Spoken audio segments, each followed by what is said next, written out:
ماہرین فلکیات کے مطابق 21 جون 2020 کو سورج گرہن ہے۔ سورج گرہن کے حوالے سے چند ایک باتیں ذہن نشین فرما لیں۔ نمبر 1، اصلاح عقیدہ، اپنا نظریہ، اپنا عقیدہ، اپنی فکر کو درست کریں۔ سورج گرہن اللہ تعالیٰ کی قدرت کی نشانیوں میں سے ایک نشانی ہے۔ اتنا بڑا سورج اچانک بے نور ہو جائے، اللہ کی قدرت کی نشانی ہے۔ اس انسان کو عبرت حاصل کرنی چاہیے۔ یہ فلاں وجہ سے ہے، فلاں حادثہ سے ہے، فلاں سبب ہے، یوں اپنی عقل کو مت دوڑائیں۔ یہ اللہ تعالیٰ کی قدرت کی نشانی ہے۔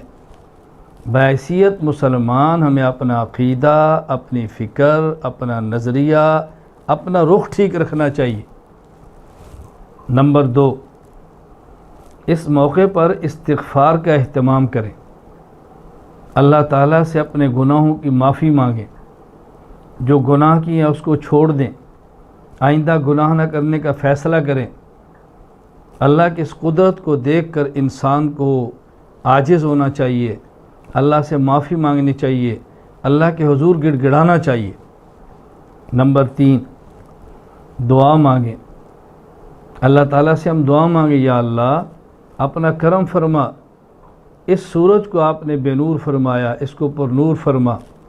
یا اللہ جس طرح آپ بنانے کو بگاڑ سکتے ہیں، بگڑی کو بنا سکتے ہیں، اے اللہ ہمارے بھی حوال کی اصلاح فرما۔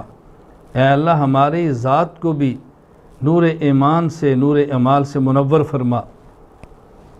نمبر 4، اللہ تعالیٰ کا ذکر کریں، اللہ کو یاد کریں، قرآن کریم کی تلاوت، رسول اکرم صلی اللہ علیہ وسلم کے لیے درود پاک، پیغمبر کی ذات پہ صلاۃ و سلام، درود پاک اہتمام کریں، ذکر کریں، اللہ کو یاد کریں۔ اس موقع پر لغویات میں جانے کی بجائے، فضولیات میں جانے کی بجائے اس موقع پر ہماری زبان اللہ کے ذکر سے تر ہو۔ نمبر 5، عذاب قبر سے پناہ مانگیں۔ سورج بے نور ہوا، دنیا کا رخ بدل جاتا ہے۔ قبر اندھیروں کا گھر ہے، ظلمت کا گھر ہے، تاریکی گھر ہے، سوائے اللہ کی ذات کے کوئی اس کو منور نہیں کر سکتا۔ ایمان اور اعمال سے وہ منور ہوگی، اللہ کے حکم سے ہوگی۔ اس موقع پر عذاب قبر سے پناہ مانگیں۔ نمبر 6، صدقہ کریں۔ صدقات سے بلائیں ختم ہوتی ہیں، خیرات سے مصائب ٹلتی ہیں، اللہ رب العزت کا غضب ختم ہوتا ہے۔ صدقہ اللہ کے غضب کو ختم کر دیتا ہے۔ اللہ رب العزت محبت فرماتے ہیں، سخی اللہ کا محبوب بن جاتا ہے۔ صدقے کا اہتمام کریں۔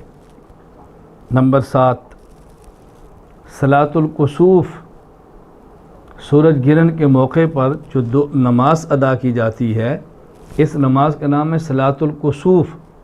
نماز کا اہتمام کریں، ان چیزوں کا بہت زیادہ ہم خیال کریں۔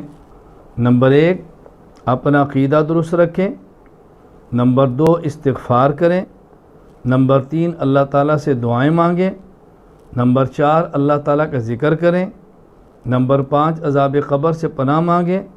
نمبر 6، صدقات کا اہتمام کریں۔ نمبر 7، صلاۃ الکسوف پڑھیں۔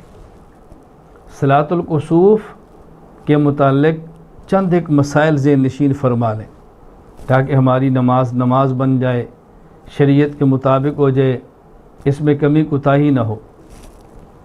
نمبر 1، صلاۃ الکسوف کا وقت سورج گرہن لگنے کی ابتدا سے لے کر سورج گرہن کے زائل ہونے تک ہے۔ یہ سارا وقت صلاۃ الکسوف کا ہے۔ ہاں، وہ اوقات جن میں نماز پڑھنا جائز نہیں، ان مکروہ اوقات میں نہ پڑھیں۔ یہ جو مکروہ اوقات ہیں، سورج نکلنے کا وقت، زوال کا وقت، غروب ہونے کا وقت، ان اوقات میں دعا، استغفار، ذکر کریں، نماز نہ پڑھیں۔ نمبر 2، صلاۃ الکسوف کے لیے اذان بھی نہیں، صلاۃ الکسوف کے لیے اقامت بھی نہیں۔ نمبر 3، صلاۃ الکسوف میں جمعہ اور عیدین کی طرح خطبہ بھی نہیں۔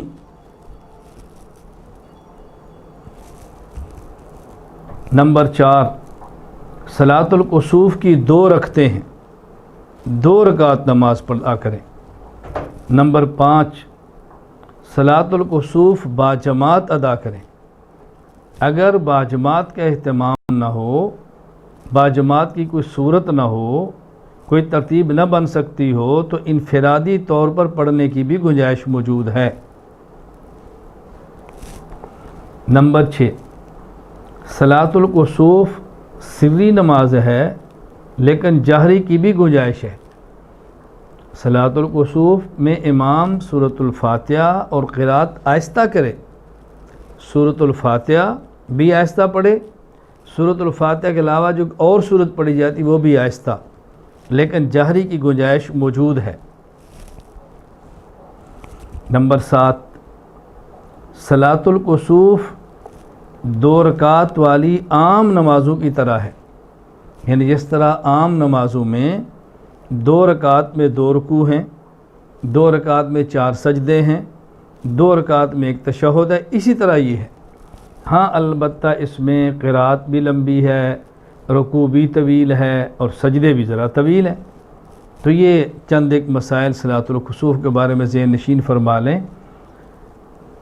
صلاۃ الکسوف میں 1 رکعت میں کئی رکوع، 1 سے زائد رکوع رسول اکرم صلی اللہ علیہ وسلم کی خصوصیت ہے۔